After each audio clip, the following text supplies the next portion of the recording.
معزز ناظرین، السلام علیکم ورحمۃ اللہ وبرکاتہ۔ آج کے اس ویڈیو میں ہم آپ کو بتائیں گے کہ فرعون کی لاش کا 3000 سال کے بعد پاسپورٹ کیوں بنایا گیا تھا۔ تو جب 1986 میں فرعون کی لاش خراب ہونے لگی تو مصر کی حکومت نے فرانس کی حکومت سے مدد مانگی کہ فرعون کی لاش کو بچایا جائے۔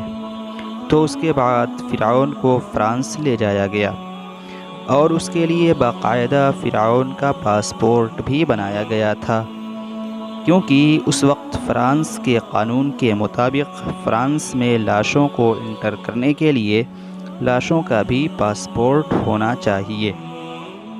اسی وجہ سے فرعون کا پاسپورٹ بھی بنایا گیا تھا اور اس پاسپورٹ پر فرعون کا نام رامسیس لکھا گیا اور فرعون کی فوٹو بھی پرنٹ کی گئی تھی۔